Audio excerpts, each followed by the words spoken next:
Bueno, buenas tardes, ¿cómo están? ¿Cómo andan? Quedamos los valientes, ¿no? Una alegría poder compartir la palabra de Dios con ustedes en esta mañana. Estamos iniciando un tema, como dijo Sandro. Vamos a estar hablando un poquito la relación que existe entre el gran conflicto y la profecía. Ese es el tema que vamos a estar investigando un poquito esta tarde. Como lo tituló hoy, pasó el título Jiménez, yo había puesto otro título, pero me gustó también, ¿sí? El inicio de una crisis global. Yo había puesto de título El conflicto y su implicancia en la profecía bíblica. Pero los dos títulos están buenos y están relacionados con el tema, ¿no? Y el tema del gran conflicto tiene algunas aristas muy sensibles porque se lo cuestiona a Dios por el mal que existe en este mundo.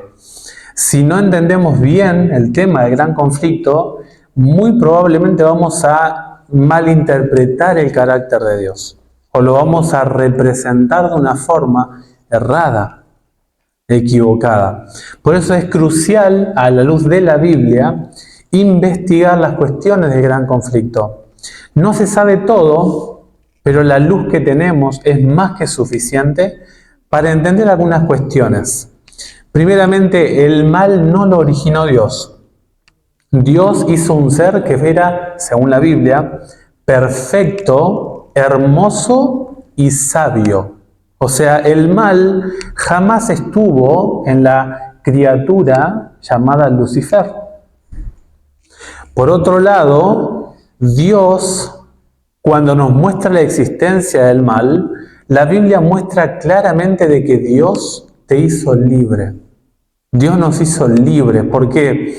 Porque si Dios nos hubiera creado como un robot, ¿no? Obviamente que el mal nunca hubiera existido. Pero que exista la posibilidad de caer en el mal muestra a las claras que Dios nos hizo con el libre albedrío a cada criatura. Y es interesante que en Génesis Dios le dijo: puedes comer de todos los árboles que hay en el huerto, pero hay uno que no. Hay uno que me pertenece a mí y ese no lo puedes tocar. Y es interesante que la magnitud de la prueba que Dios le dio a Adán y Eva no era grande. Porque si Dios le hubiera dicho de que no comiesen tanta cantidad de días en un fruto, que no se alimentasen, y después tendrían que acercarse al árbol, hubiera sido una prueba grande. Pero no es que estaban hambrientos, sedientos. Dios había satisfecho sus necesidades.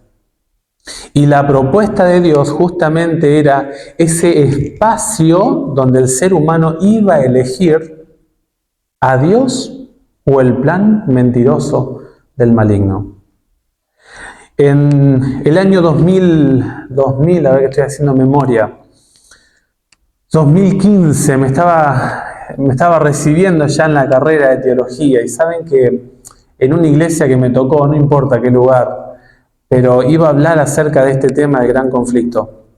Un hermano me dijo: Ezequiel, no lo hagas tan satánico al tema. Y al principio como que me molestó un poco, ¿no? Porque yo decía, voy a hablar un tema de la Biblia. ¿Cómo que este hermano me está diciendo eso? Yo en ese momento le agradecí y lo procesé. Pero después entendí al hermano. Y es interesante llegar a un equilibrio cuando uno estudia el origen del mal.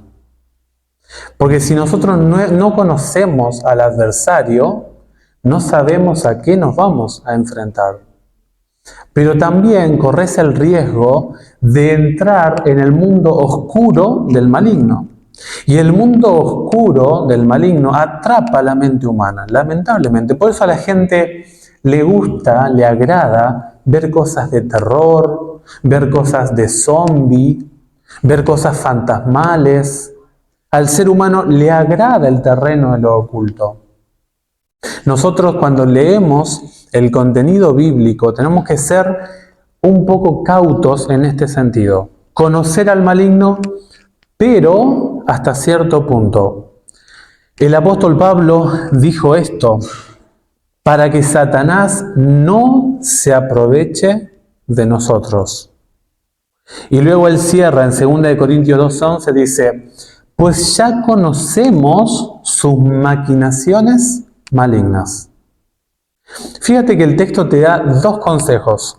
Primeramente, el apóstol Pablo dice que el enemigo de las almas puede explotar tu persona, puede aprovecharse de ti, puede engañarte, puede sacar ventaja de ti. Nosotros podemos caer en las trampas del adversario.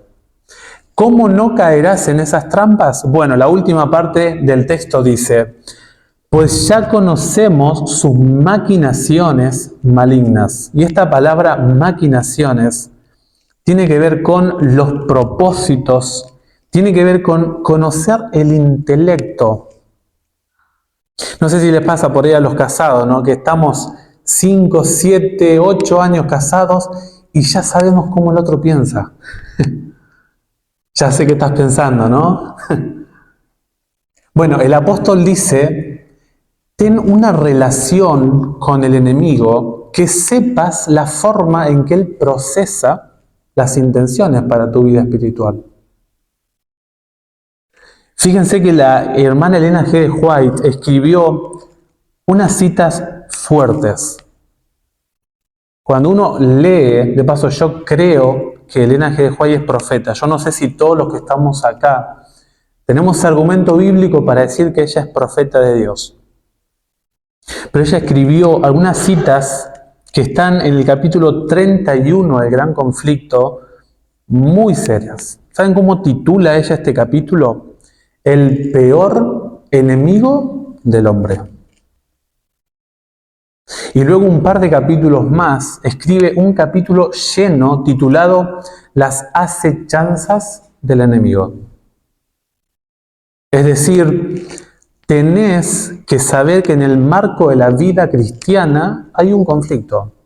Y ella dice esto, es poca la enemistad que se siente contra Satanás y sus obras, porque hay mucha ignorancia acerca de su poder y de su malicia, y no se echa de ver el inmenso alcance de su lucha contra Cristo y su iglesia. Multitudes están en el error a este respecto. No saben que su enemigo es un poderoso general que dirige las inteligencias de los ángeles malos y que, a merced a planes bien combinados y a una sabia estrategia, guerrea contra Cristo para impedir la salvación de las almas. Ella continúa diciendo, entre los que profesan el cristianismo y hasta entre los ministros del Evangelio, apenas si se oye hablar de Satanás, a no ser tal vez de un modo incidental desde lo alto del púlpito. Nadie se fija en las manifestaciones de su actividad y éxitos continuos. No se tienen en cuenta los muchos avisos que nos ponen en guardia contra su astucia. Hasta parece ignorarse su existencia. Terrible. Algunos elementos que nos dan estas citas. Primero, no hay enemistad entre el adversario y sus acciones. Todo lo que sale de las manos de Satanás es malo. Todo lo bueno que hace Satanás es con propósitos malignos. Es para demacrar el carácter de Dios. Ignoran su poder y su malicia. Y esto es un aspecto muy interesante. La Biblia dice que el pueblo de Dios se perdió por falta de conocimiento. Su obra es grande en contra de Cristo, pero no se dimensiona. ¿Será que somos cristianos que entendemos el alcance, entendemos que Satanás tiene sus propias artimañas, sus propias maquinaciones para atraparnos a cada uno de nosotros? Desconocer el liderazgo del adversario, reconocer que es un estratega perspicaz, astuto.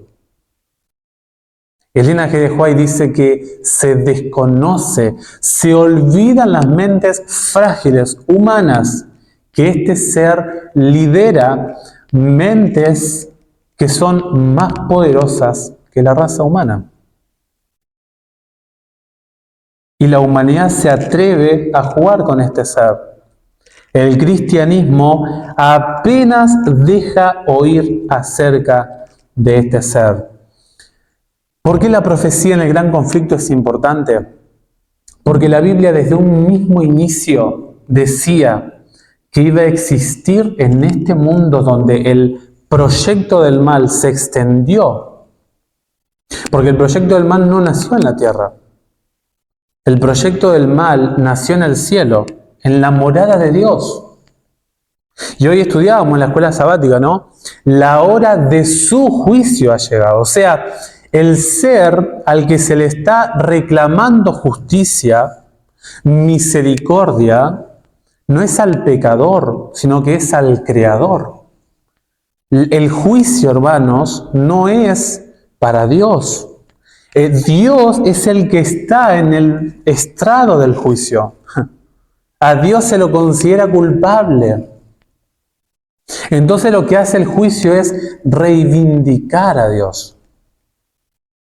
Entonces lo que Dios hizo fue no eliminar a Satanás desde el principio, sino darle cuerda para que nosotros podamos contemplar realmente la naturaleza del maligno, porque se había disfrazado el adversario de tal manera que no lo podíamos percibir.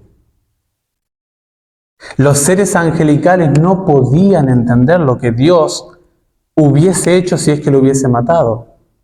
Porque la mente de los ángeles todavía no estaba preparada para entender el carácter de amor de Dios y el carácter maligno del adversario.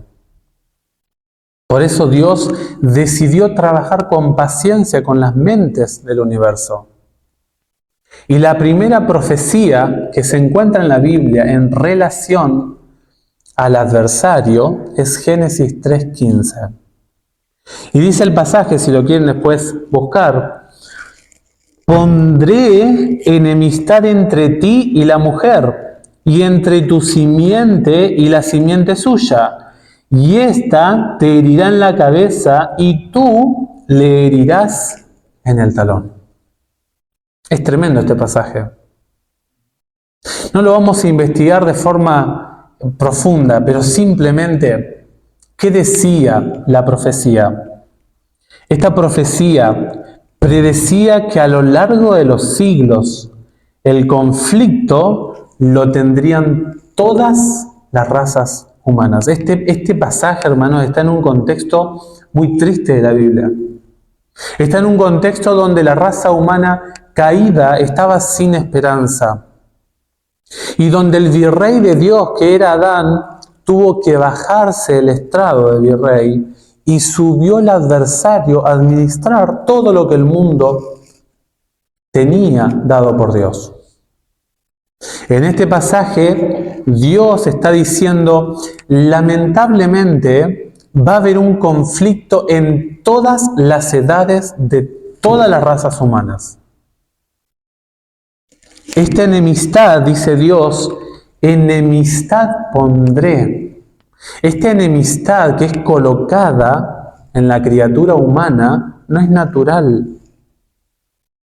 ¿Saben, hermanos, que cuando el ser humano cayó en pecado, el corazón, la naturaleza del ser humano, entró en armonía y no en divergencia con Satanás?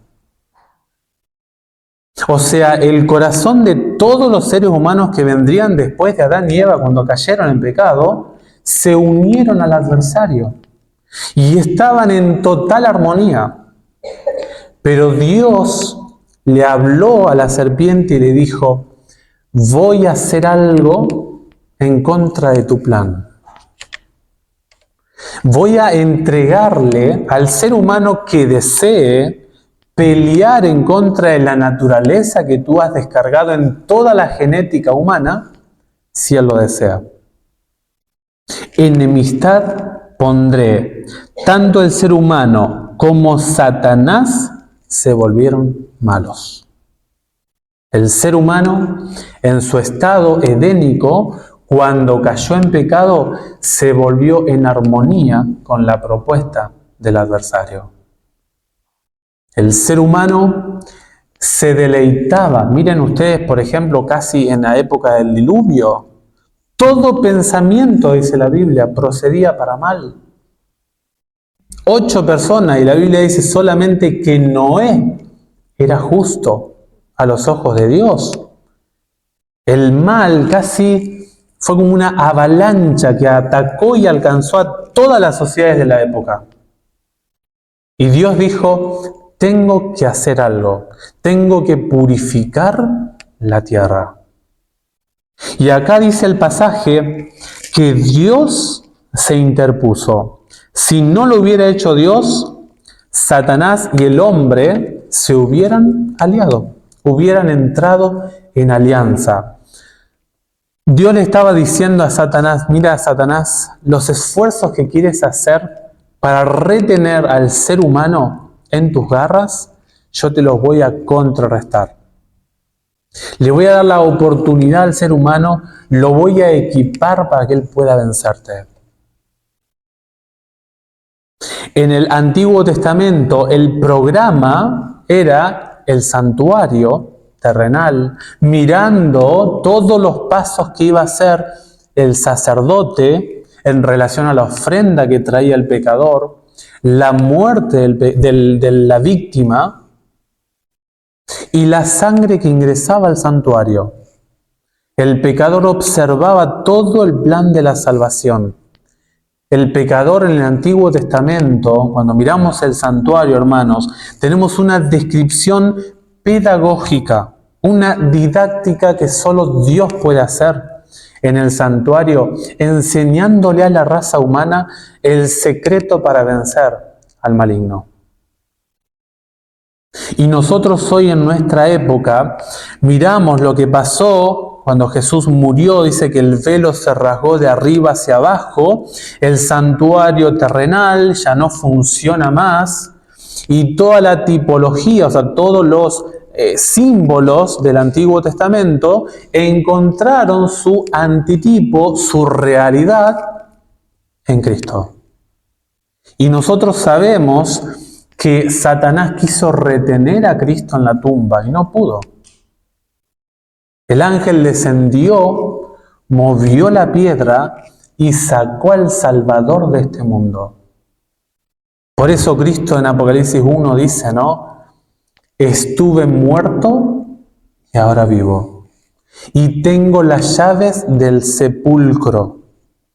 Porque Jesús, al ingresar a las entrañas de la muerte, le robó a Satanás, no le robó, le quitó legalmente, porque la ley decía que el pecador debía morir, debía hacer una vida perfecta en representación de todos los seres caídos.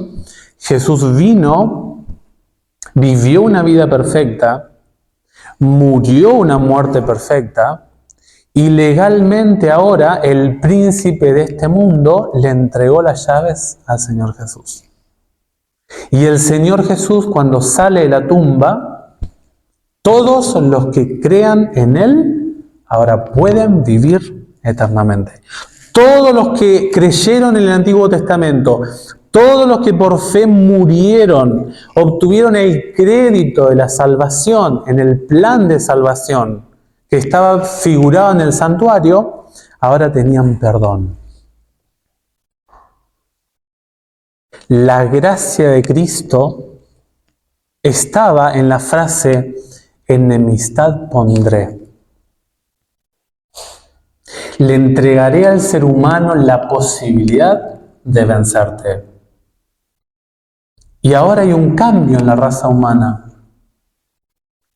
Y es un testimonio vivo la victoria de cada uno de nosotros. Por eso Elena G. de White dice que este mundo es el libro de texto del universo. Son micro batallas que cada uno de nosotros pelea, que el cielo aplaude cuando ganamos. Fíjense lo que dice el apóstol Pablo. Allí en Efesios 2, él viene hablando de que nosotros andábamos muertos en el pecado. Y si miramos el versículo 13 dice: pero ahora en Cristo Jesús, nosotros que en otro tiempo estabais lejos, habéis sido hechos cercanos por la sangre de Cristo. Hay un cambio en la situación natural que tenía el ser humano y lo que Cristo le permite hacer ahora a la raza humana. Los discípulos de Cristo y los discípulos de Satanás, hermanos, no pueden congeniar.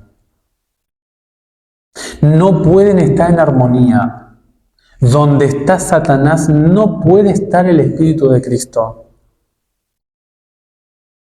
Por eso a mí a veces, cuando leo estos pasajes, uno tiene que analizar su vida.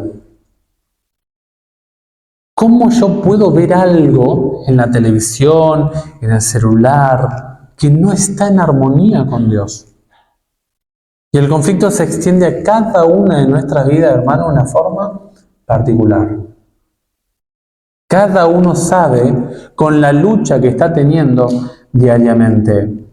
La vergüenza, el oprobio de la cruz no ha desaparecido, hermanos. ¿Sabes que cuando tú empiezas a vivir la cruz de Cristo en tu vida, empieza el ataque del maligno para contigo?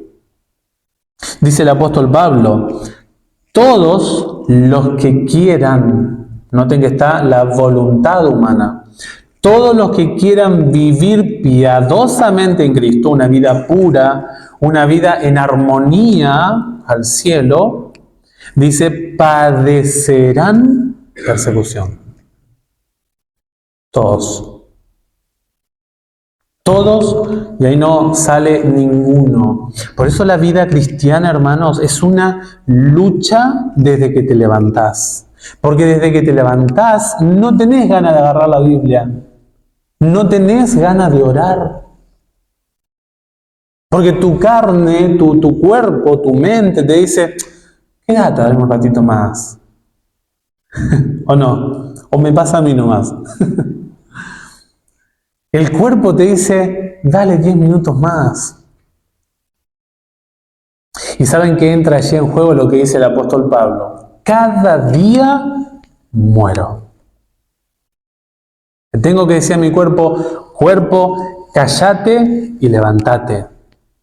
Mente, sé que no te gusta, sé que no te agrada, pero levántate y hacelo.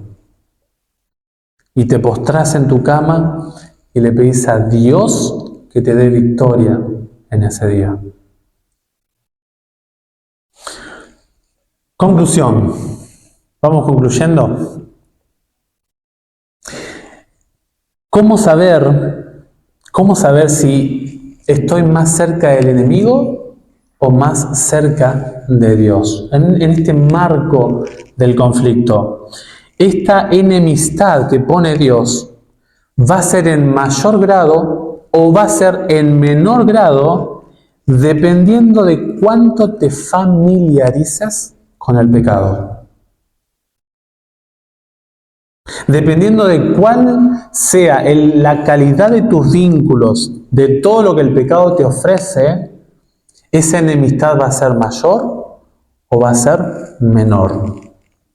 El que prefiera asociarse con los siervos de Satanás, pronto dejará de temer al Señor de ellos. No es tan malo. Sos un exagerado. ¿Tanto así? ¿No se te está yendo un poquito la mano? Tenemos que empezar a hacer un rastreo personal, hermanos. El gran conflicto se mimetiza. Es un camaleón que se acomoda a cada estilo de vida.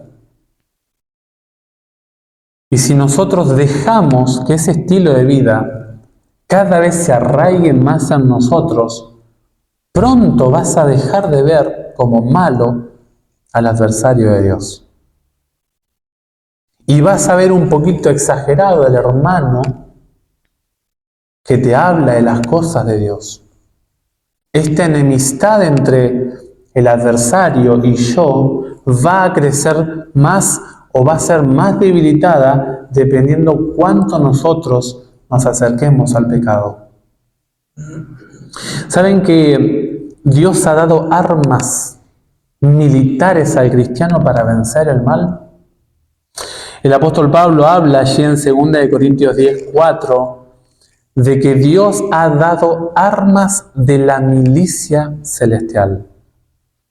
Pero si no conocemos las armas, no sabremos cómo pelear. No sabremos cómo defendernos. El apóstol Pablo llama a Timoteo soldado de Cristo. ¿Ven la figura de la batalla, no? La figura de la guerra. El apóstol Pablo es muy interesante, que hace como es una palabra rara, ¿no? Pero es como un epitafio viviente. El epitafio es esa frase que se escribe en las tablas de los sepulcros. Esas frases que cierran el ciclo de la vida del que está fallecido. Eso es un epitafio. Es como una frase que resume que le gustaba a esa persona y queda expuesta en la tumba.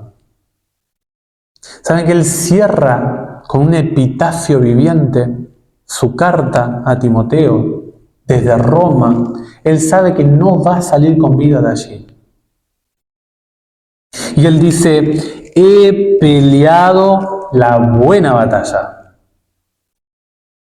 He peleado la buena batalla.